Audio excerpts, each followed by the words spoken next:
Hello and welcome to our YouTube channel Omega Classes. दोस्तों, आज की वीडियो में हम देखेंगे kinetic theory of gases chapter का इम्पोर्टेंट टॉपिक है जिसका नाम है interpretation of temperature in kinetic theory. वो छोटा सा है और उसके बाद में है law of equipartition of energy. और उस law of equipartition of energy में हम एक कंसेप्ट पढ़ेंगे जिसका नाम है डिग्री ऑफ फ्रीडम, जिस पे बेस्ड आपको न्यूमेरिकल्स पूछे जाएंगे आपके बोर्ड्स में भी, सीईटी, नीट और जेडब्ल्यू में भी। ठीक है, तो वीडियो को एंड तक देखना। अगर अच्छा लगेगा तो वीडियो को लाइक करना, वीडियो को शेयर करना, चैनल को सब्सक्राइब कर देना। ठीक है, ये कल का है, मतलब पिछले वीडियो का है हमारा।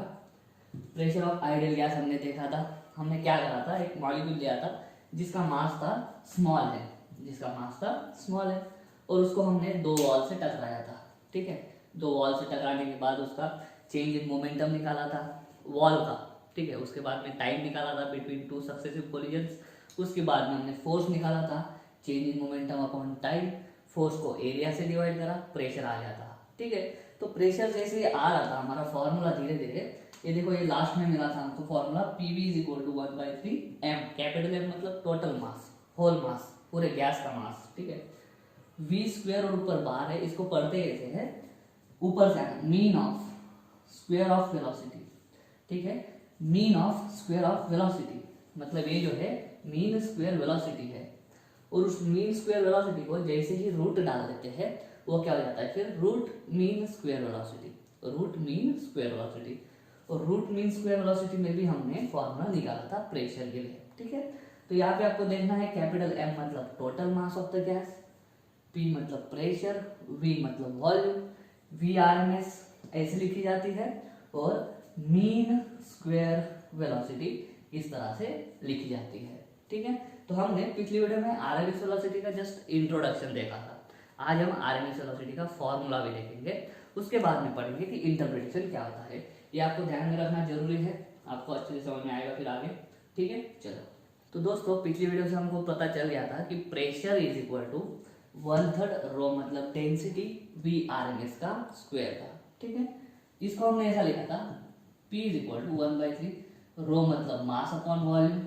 ठीक है, डेंसिटी मतलब मास अपॉन वॉल्यूम। और अगर हम VRMS का स्क्वायर कर देंगे मतलब क्या, रूट मीन स्क्वायर का अगर स्क्वायर कर देंगे तो रूट और स्क्वायर हट जाएगा, हमको क्या मिलेगी, mean square velocity. Mean square velocity मतलब ये है मीन स्क्वायर वेलोसिटी। कैसे ध्यान में रखना है, मीन स्क्वायर वेलोसिटी। ठीक है, तो इसकी जगह पे मैं क्या लिखता हूँ, मीन स्क्वायर वेलोसिटी। ठीक है, ये V फॉर वैक्यूम है और ये है छोटा v फॉर वेलोसिटी। एक मॉलिक्यूल का पूरा वेलोसिटी, इसमें तीनों भी कंपोनेंट है, x कंपोनेंट भी है, y भी है और z भी है। ठीक है, और इसको और ढंग से लिखते हैं, P is equal to 1/3 m upon v into इसको हमने ऐसा लिखा था v स्क्वायर का सम अपॉन n से डिवाइड करा था हमने। सही है, टोटल नंबर ऑफ मॉलिक्यूल से इस तरह से। आज का हमारा मोटो है, लेकिन हमको जो आरएमएस वेलोसिटी है उसका फॉर्मूला ढूंढना है, तो इसी को लेके चलते हैं। काइनेटिक एनर्जी बाद में लिखेंगे, P इज इक्वल टू 1/3 रो मतलब मास अपॉन वॉल्यूम और VRMS का स्क्वायर, VRMS का स्क्वायर। देयरफॉर VRMS का स्क्वायर क्या हो जाएगा, VRMS का स्क्वायर हो जाएगा सिंपल, इसके साथ में जो मल्टीप्लाई को है वो डिवाइड को भेज दो, जो डिवाइड को है वो मल्टीप्लाई को। 3 और V डिवाइड को है तो 3 मल्टीप्लाई को चला गया, P as it is, V भी मल्टीप्लाई को चला गया, बाद में M मल्टीप्लाई को था वो डिवाइड को चला गया। दोनों साइड पे रूट डाल दो तो VRMS इज इक्वल टू क्या हो जाएगा, √3PV upon M। V for volume, V for volume, ये V फॉर वेलोसिटी। ठीक है, चलो आइडियल गैस इक्वेशन हमने पढ़ा है ना, बॉयल्स लॉ, चार्ल्स लॉ, वो 3-4 लॉ जो मिक्स करे थे, वो 3-4 लॉ मिक्स करके एक आइडियल गैस इक्वेशन बनता है। वो होता है PV is equal to nRT। अगर 1 मोल है तो PV is equal to RT, where R is universal gas constant, T is absolute temperature मतलब जो T है उसको केल्विन में गिनना, डिग्री सेल्सियस में दिया रहेगा तो उसको किस में करना, केल्विन में। कैपिटल T मतलब होता है एब्सोल्यूट टेम्परेचर, भूलना नहीं कभी भी। तो यहाँ PV की जगह पे मैं क्या डाल देते हैं, फिर यहाँ पे RT डाल देते हैं। चलो, VRMS is equal to 3 RT upon M। ये हो जाएगा आपका आरएमएस वेलोसिटी के लिए फॉर्मूला। बस आरएमएस वेलोसिटी का फॉर्मूला यही यूज करना है आपको, यही ध्यान में रखना है। टर्म्स ध्यान में रखो, RMS velocity is equal to √3, R मतलब यूनिवर्सल गैस कांस्टेंट, टी मतलब एब्सोल्यूट टेम्परेचर और कैपिटल एम मतलब पूरे गैस का मास हो जाएगा। ठीक है, इस तरह से ध्यान में रखना है। अभी हमको पढ़ना है interpretation of temperature in kinetic theory. ठीक है, काइनेटिक थ्योरी में हम क्या करते हैं, काइनेटिक एनर्जी निकालने का ट्राई करते हैं। काइनेटिक एनर्जी निकालने का ट्राई करते हैं और काइनेटिक एनर्जी का और टेम्परेचर का आपस में रिलेशन बताते हैं। तो हमको समझ में आएगा कि गैस की जब हम काइनेटिक थ्योरी पढ़ते हैं तो उसमें टेम्परेचर का यूज बहुत ज़्यादा हो जाता है, टेम्परेचर का इंपॉर्टेंस बहुत ज़्यादा हो जाता है। ठीक है, तो ये है आरएमएस वेलोसिटी के लिए फॉर्मूला। उम्मीद करता हूँ समझ में आ गया होगा। अभी देखते हैं कि कैसे हम काइनेटिक एनर्जी निकाल सकते हैं, कितनी आती है। चलिए तो चलिए दोस्तों, अभी काइनेटिक एनर्जी के लिए फॉर्मूला बनाते हैं। ये है pressure is equal to 1/3 mass upon volume और ये है मीन स्क्वायर वेलोसिटी। ठीक है, P is equal to 1/3, m मतलब क्या, पूरा मास। मान लो एक मॉलिक्यूल है जिसका मास है m और ऐसे कितने मॉलिक्यूल्स है, ऐसे है n मॉलिक्यूल्स। तो टोटल मास जो होता है वो कितना आएगा, total mass is equal to कैपिटल M is equal to capital N into m। मतलब एक मॉलिक्यूल का mass into number of molecule, आपको क्या मिल जाएगा, टोटल मास मिल जाएगा। तो वही लिखते हैं nm upon v into v square. ठीक है, मीन स्क्वायर वेलोसिटी। अभी हमको क्या करना है, अभी हमको देखना है। मैं क्या करता हूँ, ये p v इधर लेके आता हूँ, वॉल्यूम है 1/3, n बाहर रखता हूँ मैं। ठीक है, n बाहर 1/3 और m v स्क्वायर में, ऐसा लिखता हूँ। यहाँ पे 1/3 है, मुझे यहाँ पे काइनेटिक एनर्जी लानी है। काइनेटिक एनर्जी का फॉर्मूला क्या होता है, 1/2 या फिर हाफ mv स्क्वायर। यहाँ पे हाफ नहीं है, 1/3 है। मैं क्या करता हूँ, हाफ एडजस्ट करता हूँ। कैसे एडजस्ट करूंगा तो देखना, pv इज इक्वल टू 2 से मल्टीप्लाई करूंगा और इंटू 2 से डिवाइड भी करूंगा। 2 से मल्टीप्लाई करा, 2 से डिवाइड भी करा और बाद में a लिख दिया, n तो एज इट इज। ठीक है, m v बार का स्क्वायर।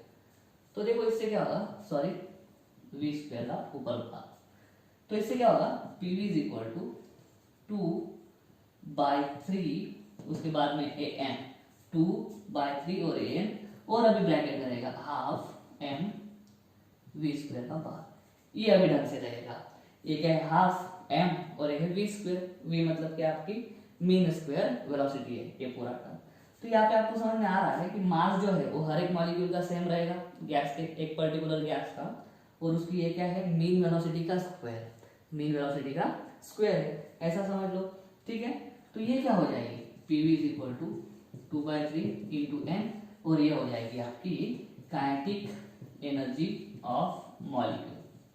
ठीक है, और कौन सी, ये भी एवरेज, क्योंकि ये जो वेलोसिटी है वो वेलोसिटी क्या है, एवरेज वेलोसिटी का स्क्वायर है। ठीक है, ऐसे समझ के चलते हैं।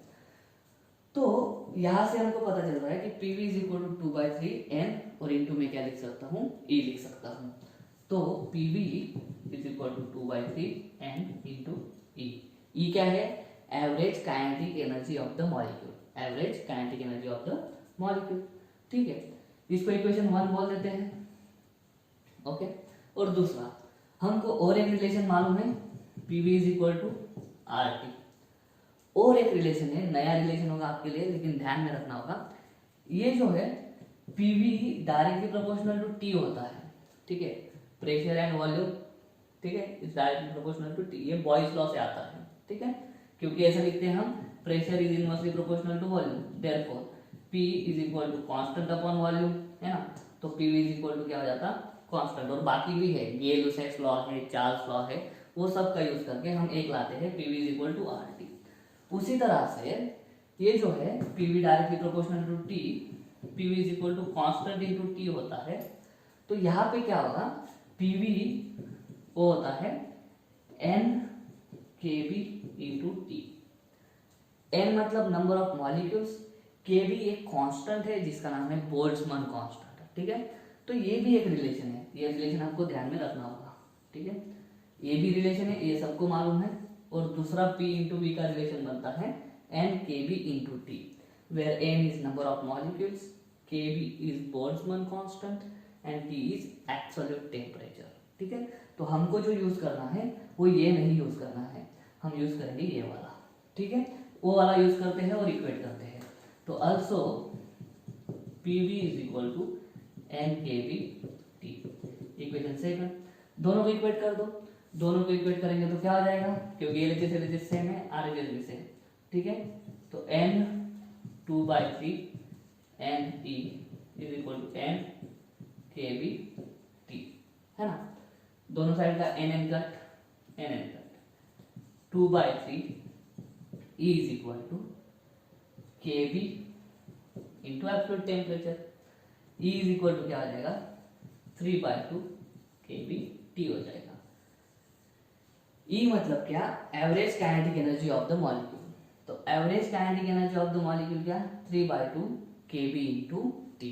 ये वाला जो फॉर्मूला है वो बहुत जरूरी है, क्योंकि ये वाला फॉर्मूला आपको बता देता है कि जो काइनेटिक एनर्जी है मॉलिक्यूल की, ठीक है, तो गैस है, गैस के अंदर मॉलिक्यूल से टोटल मॉलिक्यूल्स की जो सारी एनर्जी होगी काइनेटिक एनर्जी, उसको थर्मोडायनेमिक्स में हम इंटरनल एनर्जी भी बोलते हैं। ठीक है, तो ये काइनेटिक एनर्जी मतलब क्या है, internal energy of the molecule. ठीक है, या फिर ऐसा बोलना average kinetic energy of the molecule और average internal energy of the gas. ठीक है, तो ये जो है यहाँ से दिखेगा आपको 3/2 नंबर है जो कांस्टेंट होगा, केबी बोल्ट्जमैन कांस्टेंट है। तो जो हमारा एनर्जी है मॉलिक्यूल का, average kinetic energy, it is directly proportional to absolute temperature. Average kinetic energy is directly proportional to absolute temperature.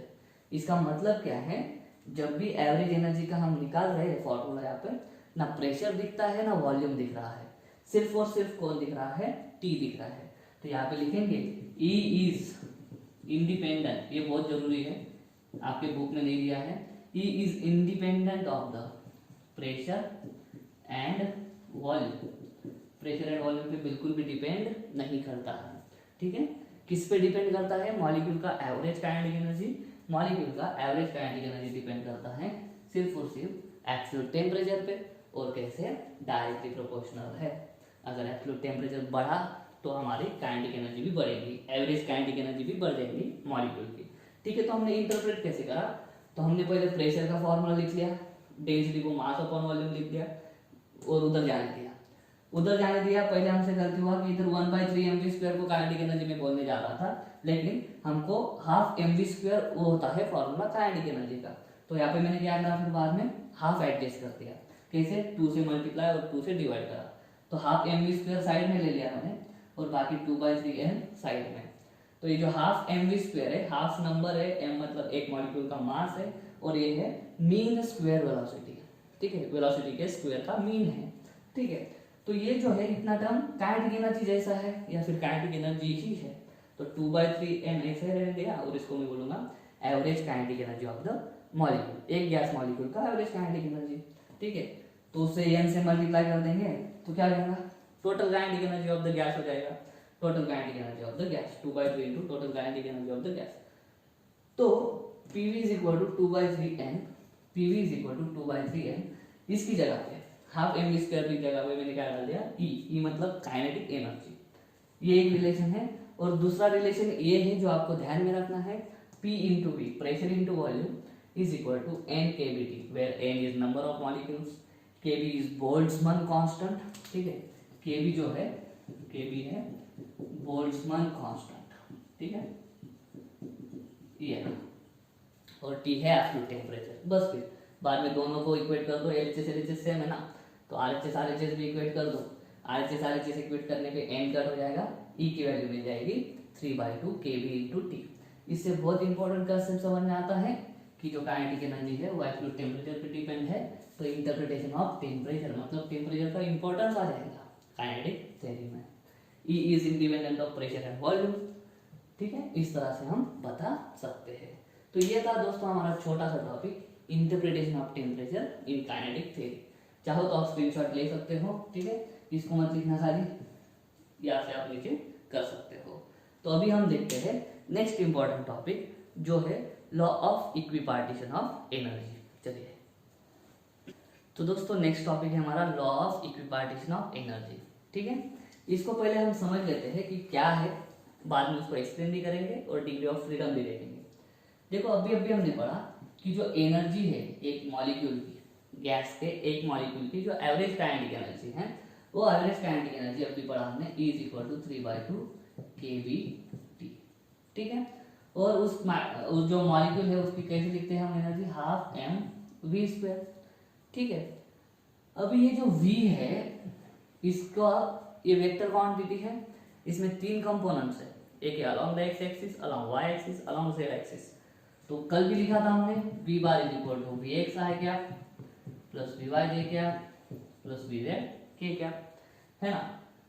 तो v² क्या होगा, vx² vy² प्लस vz का स्क्वायर।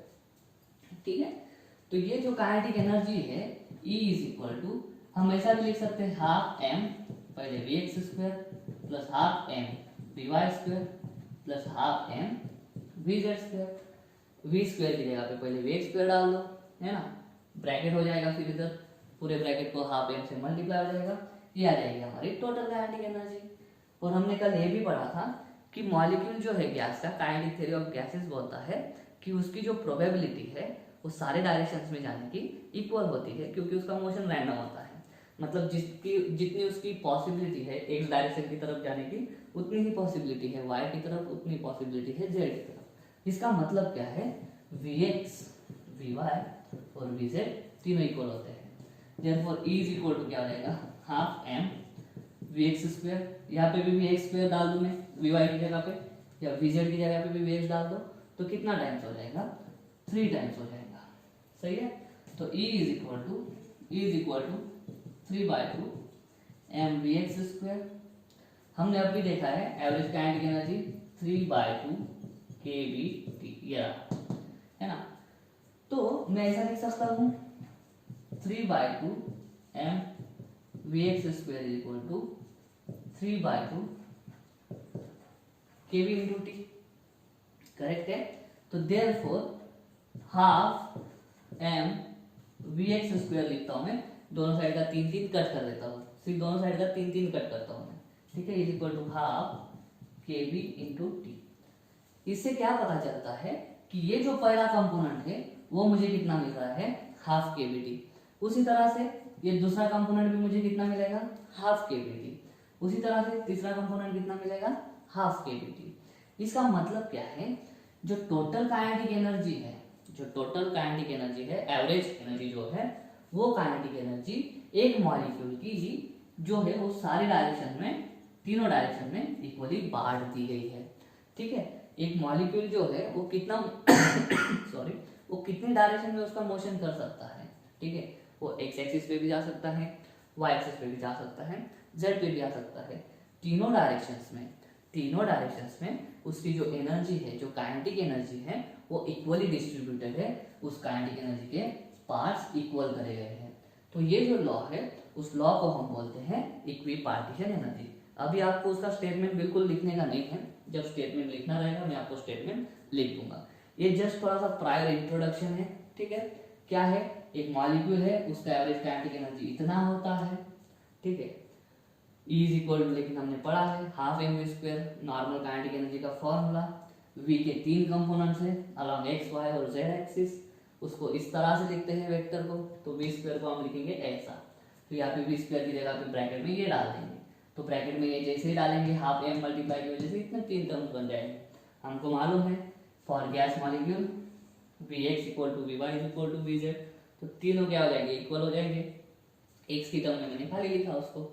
ठीक है, तो E = ऐसा हो जाएगा, और हमको E = मालूम है 3/2 kBT। दोनों इक्वल कर दो, 12mv² जो है x डायरेक्शन का, वो कितना आएगा, 12 kBT।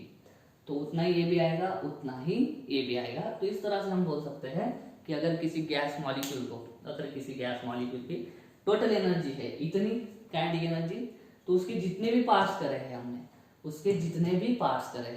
उन सारे पार्ट्स में वो एनर्जी इक्वली डिस्ट्रीब्यूट होगी, इक्वल उसके पार्ट्स करे जाएंगे।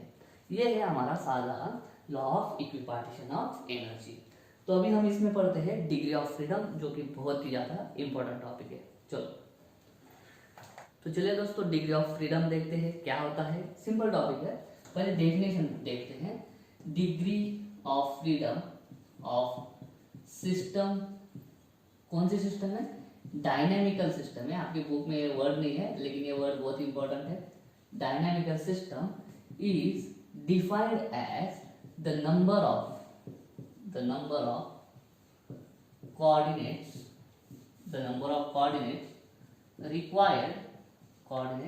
required to explain the position and configuration of system। ये डेफिनेशन जो है वो समझने में थोड़ी डिफिकल्ट लग सकती है, लेकिन ये डेफिनेशन का मीनिंग बहुत ही ज़्यादा सिंपल है, बहुत ही ज़्यादा। उसको एग्जाम्पल से समझते हैं हम, ठीक है। मान लो कोई मॉलिक्यूल है, ठीक है, ऐसा स्पेस में है, ठीक। इसको मैंने मोशन दिया, ऐसा फोर्स लगाया मैंने इस पे एक, तो इसका मोशन कौन से डायरेक्शन में होगा? तो इस मॉलिक्यूल की हर पॉइंट पे, इस लाइन के, एक सिंगल लाइन पे, एक स्ट्रेट लाइन पे उसकी पोजीशन बताने के लिए मुझे सिर्फ कितना कोऑर्डिनेट लगेगा? एक ही कोऑर्डिनेट लगेगा। और वो कोऑर्डिनेट कौन सा होगा? एक्स कोऑर्डिनेट, क्योंकि इस डायरेक्शन वाला एक्सिस को हम एक्स एक्सिस मान के चलते हैं। तो मुझे अगर इस मॉलिक्यूल की पोजीशन या कॉन्फ़िगरेशन बताना हो तो मुझे कितने एक्सिस लगेंगे? मुझे बस एक ही एक्सिस लगेगा, ठीक है। तो इस मॉलिक्यूल का जो डिग्री ऑफ फ्रीडम है, वो डिग्री ऑफ फ्रीडम कितना होगा? एक होगा, क्योंकि इस मॉलिक्यूल की पोजीशन बताने के लिए मुझे कितना कोऑर्डिनेट लगा? एक ही कोऑर्डिनेट लगा, एक ही एक्सिस लगा, एक्स एक्सिस, ठीक है। लेकिन अगर ये मॉलिक्यूल ऐसे जा रहा है, यहाँ से स्टार्ट हुआ, ऐसे जा रहा है, तो ये हॉरिजेंटली भी ट्रैवल कर रहा है, वर्टिकली भी, मतलब इसका मोशन जो है वो 2 डायमेंशनल है। क्लास 11 में पढ़ा होगा आपने 2 डायमेंशनल मोशन, ठीक है। तो इसका मोशन जो है वो 2 डायमेंशनल, मतलब हॉरिजेंटली भी जा रहा है वो और वर्टिकल भी।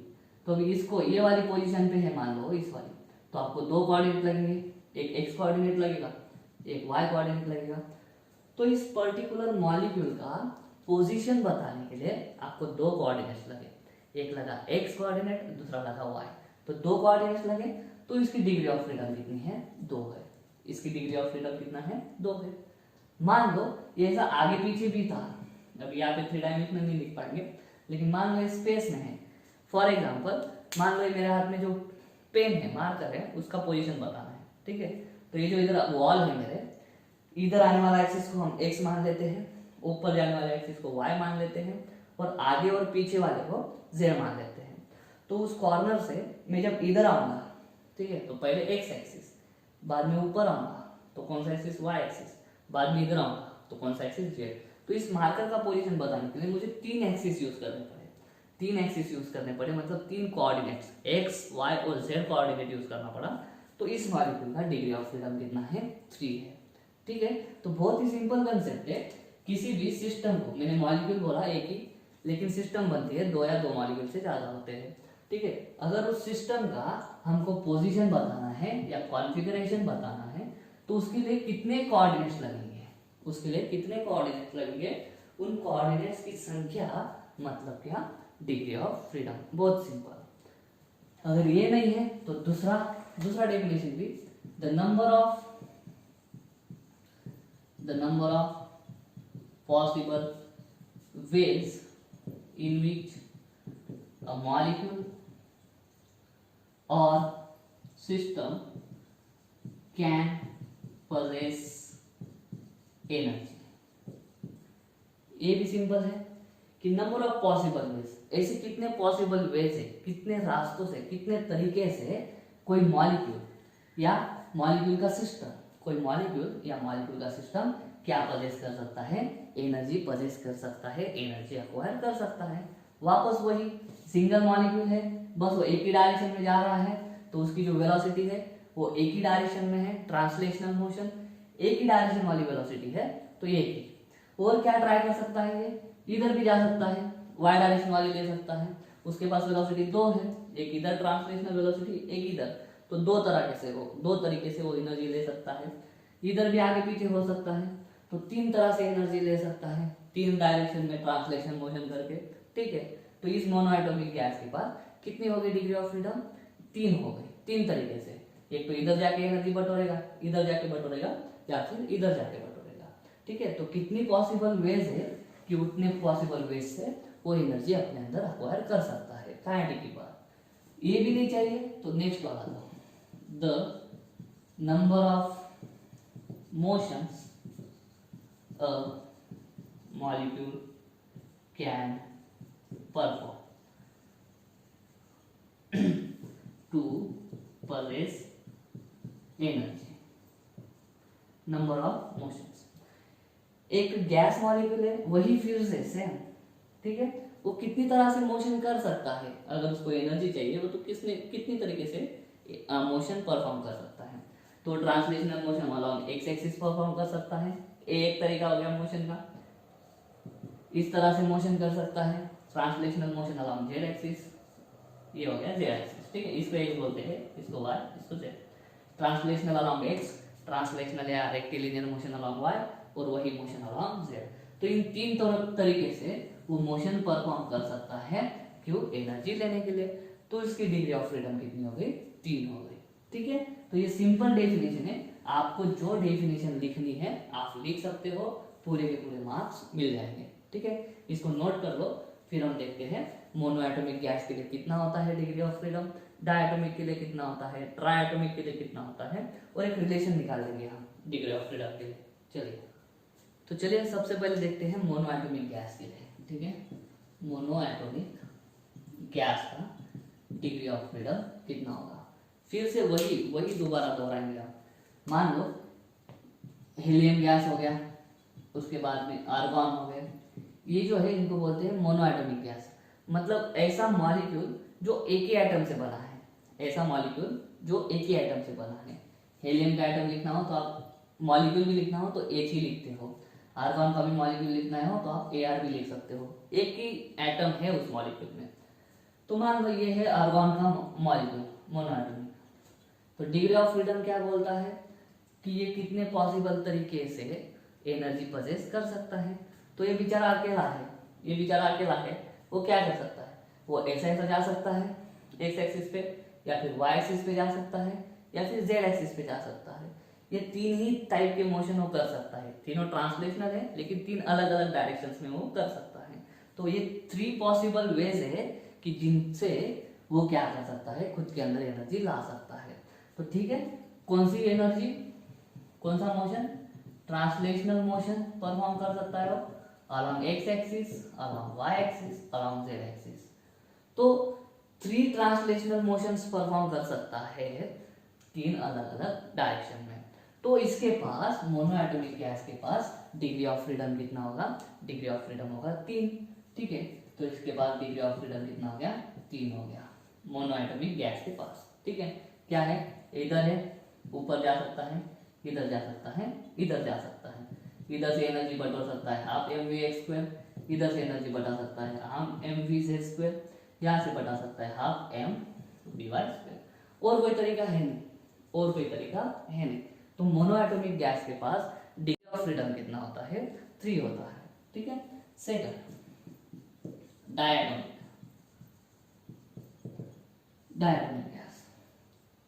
डायटोमिक गैस मतलब मान लो O2, कार्बन मोनोऑक्साइड, ये भी है 2 एटम है, ऑक्सीजन के 2 एटम से एक मॉलिक्यूल बना है, एक कार्बन एटम एक ऑक्सीजन एटम से कार्बन मोनोऑक्साइड बना है। ठीक है, इसका स्ट्रक्चर कैसे होगा? ठीक है, O2 कैसे बनेगा? एक O एटम, एक दूसरा, ये कार्बन मोनोऑक्साइड। तो अभी सोचना पड़ेगा हमको यहाँ पे कि और डायटोमिक भी क्या रिजिड लेते हैं। कौन सा? रिजिड का मतलब क्या? ये जो दोनों के बीच का डिस्टेंस है ना, वो कभी चेंज नहीं होगा, वो उनकी पोजीशन पे कायम रहेंगे, उसको बोलते हैं रिजिड। ठीक है, तो ये कितनी तरीके से मोशन परफॉर्म कर सकते हैं? सबसे पहले ये जो पूरा का पूरा मॉलिक्यूल है, एक O है, ये दूसरा O है, वो एक्स एक्सिस की तरफ जा सकता है, पूरा का पूरा मॉलिक्यूल वाई एक्सिस की तरफ जा सकता है, पूरा का पूरा मॉलिक्यूल जेड की तरफ आ सकता है। मतलब ये पूरा मॉलिक्यूल ट्रांसलेशनल मोशन परफॉर्म कर सकता है, translational motion along X Y Z. तो यही पे समझ जाओ, इस मॉलिक्यूल के पास 3 डिग्री ऑफ फ्रीडम आ गई। किसकी वजह से 3 डिग्रीज ऑफ फ्रीडम आ गई? किसकी वजह से? ट्रांसलेशनल मोशन अलग अलग एक्सिस के अलाउंग करने की वजह से। और कुछ इसमें ऐड हो सकता है क्या, तो सोचो, सोचने की बात है कि ये जो है मॉलिक्यूल, यहाँ पे एक O है, यहाँ पे दूसरा O है, मान लो इसके बीच में से ऐसा एक्सिस ऑफ रोटेशन मैंने पास कर दिया, एक डंडी पास कर दी ऐसी बीच में से जाने वाली, तो ये मॉलिक्यूल देखो ऐसे घूम सकता है हॉरिजॉन्टल सर्कल में, ठीक है। हॉरिजॉन्टल सर्कल में घूम रहा है मतलब अबाउट वाई एक्सिस घूम रहा है, ठीक है, इस एक्सिस के अबाउट घूम रहा है, तो वो रोटेशनल मोशन भी कर सकता है। कौन सा मोशन, रोटेशनल मोशन भी कर सकता है ये पूरा मॉलिक्यूल। एक O इधर के साइड है, एक O इधर के साइड है, ऐसा ही मॉलिक्यूल क्या हो सकता है, रोटेट हो सकता है। रोटेशनल मोशन अलोंग कौन सा एक्सिस, ये जो हॉरिजॉन्टल बोला मैंने वो था Z एक्सिस, ओ सॉरी हॉरिजॉन्टल जो था वो था Y एक्सिस। और रोटेशन पॉसिबल है क्या, ऐसा था ऐसा हो गया, और ऐसा भी रोटेट हो सकता है, ठीक है, ऐसा भी रोटेट हो सकता है। ऐसी जो रोटेशन है वो किसके अबाउट है, अब एक्सिस ऐसा पास हो रहा है, ऐसा मतलब देखो तुम्हारे साइड से आ रहा है Z एक्सिस, तो Z एक्सिस के अबाउट भी रोटेट हो सकता है, Z एक्सिस के अबाउट भी रोटेट हो सकता है, तो Y एक्सिस और Z एक्सिस। X एक्सिस के अबाउट रोटेट हो सकता है क्या, ये खुद ही उसका मॉलिक्यूलर एक्सिस कौन सा है, उसका मॉलिक्यूलर एक्सिस कौन सा है, X एक्सिस, तो उसके मॉलिक्यूलर एक्सिस के अबाउट कोई भी मॉलिक्यूल रोटेट नहीं हो सकता। इसका मॉलिक्यूलर एक्सिस है X एक्सिस, तो X एक्सिस के अबाउट वो रोटेट हो ही नहीं सकता। रोटेट किसके अलाउंग होगा, इस पे परपेंडिकुलर डालो, X एक्सिस है, इस पे परपेंडिकुलर क्या होगा, एक Y एक्सिस होगा, एक Z एक्सिस होगा, तो एक तो Y एक्सिस के अबाउट रोटेट होगा इस तरह से, या फिर Z एक्सिस के अबाउट रोटेट होगा इस तरह से, ठीक है। तो 3 ट्रांसलेशनल काइनेटिक एनर्जीज आ गई और 2 क्या आ गई, रोटेशनल काइनेटिक एनर्जीज आ गई। तो ये 3 और ये 2 ऐसे 5 अलग अलग तरीके से मोशन परफॉर्म कर सकता है। तो 5 अलग अलग तरीके से मोशन परफॉर्म कर सकता है मतलब 5 अलग अलग तरीके से एनर्जी पजेस कर सकता है। इसका मतलब क्या, इसके पास डिग्री ऑफ फ्रीडम कितनी हो जाएगी, डिग्री ऑफ फ्रीडम हो जाएगी 5। तो डायटोमिक गैस के लिए डिग्री ऑफ फ्रीडम कितनी होती है, 5, और जनरली हम 5 ही कंसिडर करके चलते हैं। लेकिन मैंने यहाँ पे बोला था रिजिड है, क्या है, रिजिड। नॉन रिजिड मतलब क्या, अभी हम देखते हैं नॉन रिजिड। नॉन रिजिड मतलब क्या, मान लो कार्बन मोनोऑक्साइड है, इसको मैंने यहाँ थोड़ी थर्मल एनर्जी सप्लाई कर दी, इसको मैंने थर्मल एनर्जी सप्लाई कर दी, और थर्मल एनर्जी से क्या होता है हम सबको मालूम है, गैस मॉलिक्यूल्स के एटम्स वगैरह सब वाइब्रेट करने लग जाते हैं, ठीक है। तो ये जो है कार्बन मोनोऑक्साइड बहुत कम टेम्परेचर पे भी, मॉडरेट टेम्परेचर भी क्या होने लग जाता है, वाइब्रेट करने लग जाता है। अभी वाइब्रेट कैसे करता है, तो इसका ये एटम भी वाइब्रेट करने लग जाता है और ये एटम भी वाइब्रेट करने लग जाता है। देखो पहले क्या था, ये मॉलिक्यूलर एक्सिस से 2 है, ठीक है, ये CO इधर जा सकता है, इधर जा सकता है, आगे आ सकता है, 3 ट्रांसलेशनल काइनेटिक एनर्जी आ गई, 3 डिग्री ऑफ फ्रीडम आ गई। वापस फिर से यही मॉलिक्यूल ऐसे रोटेट हो सकता है, ठीक है, और ऐसे रोटेट हो सकता है, 2 रोटेशनल काइनेटिक एनर्जीज भी आ गई, लेकिन एक एक्स्ट्रा आ जाती है, एक एक्स्ट्रा आ जाती है। हीट देने के कारण ये जो है मॉलिक्यूल में 2 एटम जो है वो उनकी जगह से क्या होने लग जाते हैं, ऐसे एक दूसरे के मान थोड़ा बड़ा बना लेते हैं, तो ये ऐसे ऐसे वाइब्रेट होने लग जाते हैं। इन दोनों के बीच का डिस्टेंस कम ज्यादा होने लग जाता है। जैसे ही इन दोनों के डिस्टेंस कम ज्यादा होने लग जाता है, इनके बीच का जो बॉन्ड है उस बॉन्ड से वो एक दूसरे पे फोर्स एक्सपीरियंस करते हैं, बॉन्ड से वो फोर्स एक्सपीरियंस करते हैं, इंटरमॉलिक्यूलर फोर्स पिक्चर में आ जाता है, और जब भी इंटरमॉलिक्यूलर फोर्स पिक्चर में आ जाता है आपकी पोटेंशियल एनर्जी आ जाती है। और हमने एसएचएम पढ़ा है, ऑस्सिलेशन, वाइब्रेशन मतलब ऑस्सिलेशन।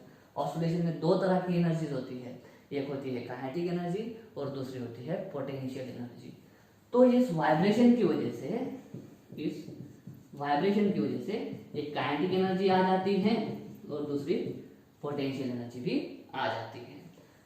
तो ये 3 तरीके, 3 kinetic energy translational, 2 kinetic energy rotational, और ये 2 एक काइनेटिक प्लस एक पोटेंशियल, कितना हो गया 7, 3, 2, 7। तो ये जो है नॉन रिजिड डायटोमिक की डिग्री ऑफ फ्रीडम कितनी होगी, 7, कितनी हो जाएगी 7, ठीक है। ये तो हमने पढ़ा है 12m vx² plus 12m vy² plus 12m vz²। Rotational motion भी हमने पढ़ा है, रोटेशनल डायनेमिक्स में काइनेटिक एनर्जी होती है 12 I ओमेगा², वाई एक्सिस के मतलब मान लो मोमेंट ऑफ इनर्शिया है I1, I मतलब मोमेंट ऑफ इनर्शिया, और ओमेगा 1 मतलब angular velocity along Y axis. जैसे ही हम एक्सिस का पोजीशन चेंज करते हैं वैसे ही उसका मोमेंट ऑफ इनर्शिया चेंज हो जाता है। मोमेंट ऑफ इनर्शिया चेंज हो गई तो एंगुलर वेलोसिटी भी चेंज हो जाती है, ठीक है। तो एक्सिस अभी जेड है तो इसके अगेंस्ट इसके अबाउट मान लो ये है काइनेटिक एनर्जी।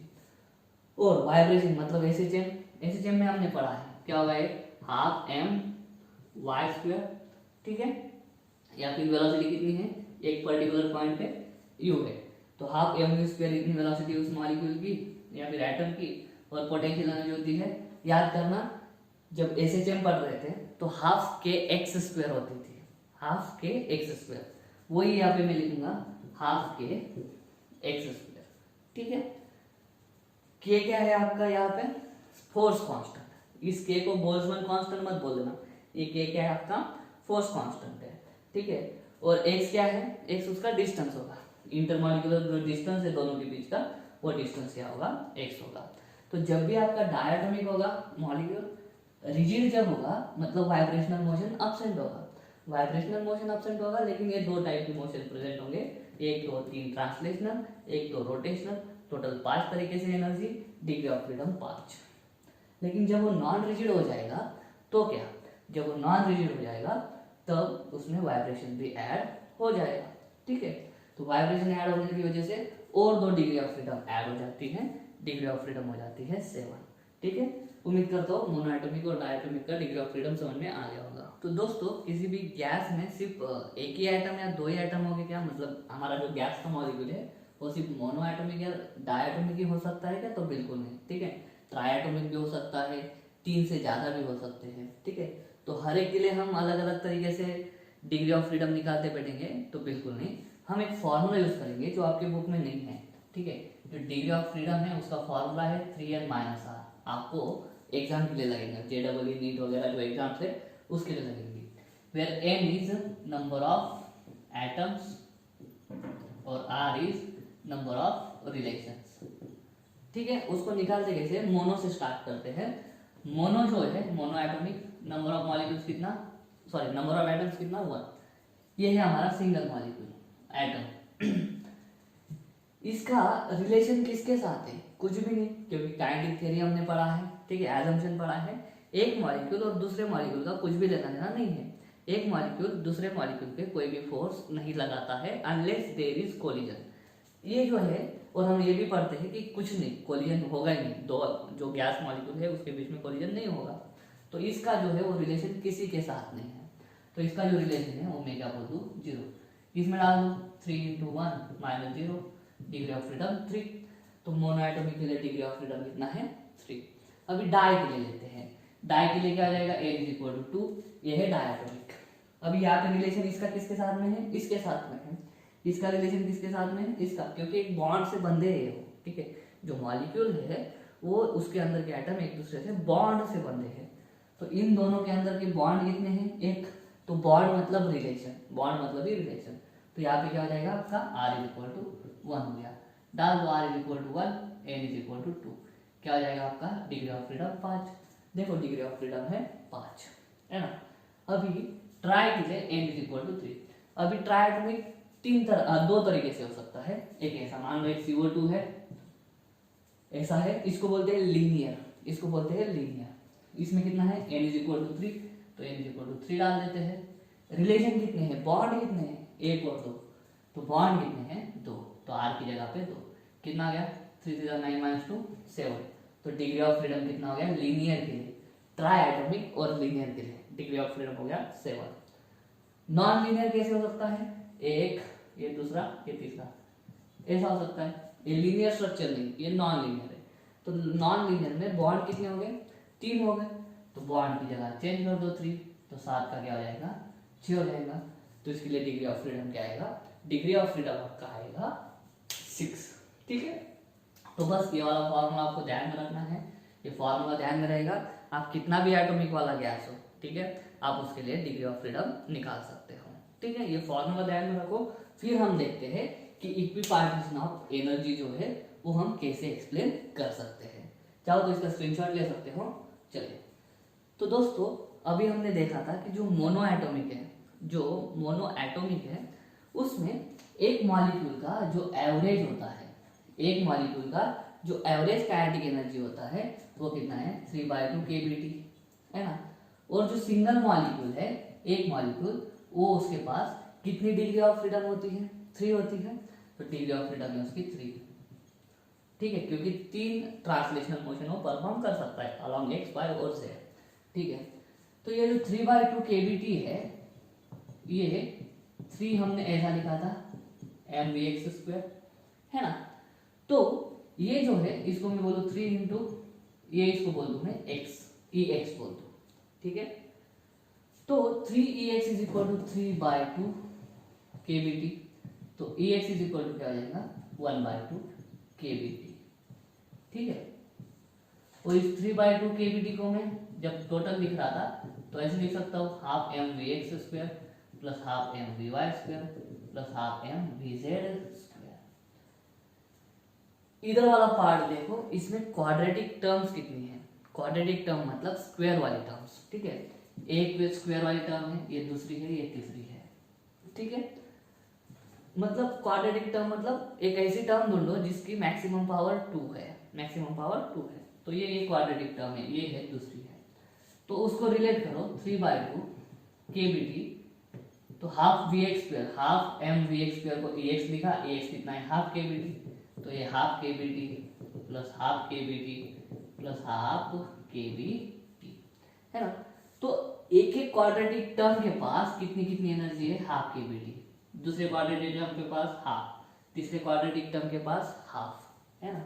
बाद में जब डायटोमिक था तो उसके पास क्या था, उसके पास एनर्जी जो था वो था ट्रांसलेशनल भी था, ठीक है, और दूसरा था प्लस रोटेशनल, और उसके बाद में जब वो नॉन रिजिड था, ठीक है, नॉन रिजिड जब था तो उसमें हमारी वाइब्रेशनल भी ऐड हो गई थी। तो यहाँ पे लिखते हैं ट्रांसलेशनल 3 तरीके से, half vx² plus half mvy² plus half mvz², rotational half I1 ω1² plus half I2 ω2², vibrational half mu² plus half kx²। तो अभी इसमें देखो क्या है, अभी इसमें देखो ये क्वाड्रेटिक टर्म है मैक्सिमम पावर 2, एक क्वाड्रेटिक टर्म है मैक्सिमम पावर 2, एक क्वाड्रेटिक टर्म है मैक्सिमम पावर 2, ये भी क्वाड्रेटिक टर्म है मैक्सिमम पावर 2, ये भी क्वाड्रेटिक है, ये भी क्वाड्रेटिक है, ये भी क्वाड्रेटिक है। कितनी क्वाड्रेटिक टर्म्स है 1 2 3 4 5 6 7 है ना। ये किसकी वजह से है ट्रांसलेशनल, कितने मोशन है ट्रांसलेशनल 3 है ना। ये रोटेशनल, कितने है रोटेशनल मोशन 2 है। ये पूरा है वाइब्रेशनल, लेकिन वाइब्रेशनल मोशन एक ही है, वाइब्रेशनल मोशन एक ही है, ठीक है। देखो ट्रांसलेशनल क्या था 1 2 3, रोटेशनल क्या था 1 और 2, वाइब्रेशन क्या है बस ऐसा ही एक ही इसमें, ठीक है, एक ही इसमें, लेकिन क्या है उसमें काइनेटिक भी है और उसमें पोटेंशियल भी है। तो जितनी भी टोटल एनर्जी होगी वो डायटोमिक की, जितनी भी टोटल एनर्जी होगी डायटोमिक की वो सब में ये जितने भी क्वाड्रेटिक टर्म्स है वो सारी क्वाड्रेटिक टर्म में इक्वली बटी है, वो पूरे क्वाड्रेटिक टर्म में इक्वली बटी है। मतलब इसके पास हाफ kBT है, इसके पास भी हाफ kBT है, इसके पास भी हाफ kBT है, इसके पास भी हाफ kBT है, सबके पास हाफ kBT है। तो ये जो लॉ है ना वो हमको एक बात बता देता है कि एक क्वाड्रेटिक टर्म के पास कितनी एनर्जी होती है हाफ kBT, एक क्वाड्रेटिक टर्म के पास कितनी एनर्जी होती है हाफ kBT। मतलब क्या, एक क्वाड्रेटिक टर्म मतलब 1 डिग्री ऑफ फ्रीडम, तो 1 डिग्री ऑफ फ्रीडम के पास 1 डिग्री ऑफ फ्रीडम की वजह से कितनी होती है हाफ kBT। अगर आपको डिग्री ऑफ फ्रीडम कितनी है गिवन मॉलिक्यूल में, अगर गिवन मॉलिक्यूल में डिग्री ऑफ फ्रीडम कितनी है वो अगर पता चलेगा तो आप उस पूरे मॉलिक्यूल की काइनेटिक एनर्जी निकाल सकते हो। क्या करना, हाफ kBT को सिर्फ डिग्री ऑफ फ्रीडम से मल्टीप्लाई कर देना, ठीक है। ये है हमको एक बात पता चलती है लॉ ऑफ इक्विपार्टीशन से। एक क्वाड्रेटिक टर्म कितना पार्ट देती है हमको हाफ kBT, इसके वजह से पता चल गया था हमको, ठीक है। तो यहाँ पे कितनी क्वाड्रेटिक टर्म है 7। तो इस जो डायटोमिक मॉलिक्यूल है उसके पास कितनी एनर्जी होगी टोटल 7 × 1/2 kBT। मतलब 7/2 kBT इतनी काइनेटिक एनर्जी हो जाएगी। और हर एक क्वाड्रेटिक के पास कितना होता है, हाफ kBT, वो तो ठीक है। ट्रांसलेशनल की वजह से कितना, एक ट्रांसलेशनल कंपोनेंट की वजह से, एक ट्रांसलेशनल मोशन की वजह से कितना मिलता है, हाफ kBT। एक एक एक एक रोटेशनल मोशन की वजह से कितना मिलेगा, हाफ kBT। बट एक वाइब्रेशनल मोशन की वजह से आपको मिलेगा 2 इंटू हाफ kBT। ठीक है, क्योंकि वाइब्रेशनल मोशन अलॉन्ग एक ही है, सही है, लेकिन इसके पास दो है, काइनेटिक एनर्जी भी होती है वाइब्रेशन के टाइम पे और पोटेंशियल एनर्जी भी होती है। तो काइनेटिक और प्लस पोटेंशियल है ना, अलॉन्ग एक एक्सिस ही है बस, दूसरा कोई भी नहीं है।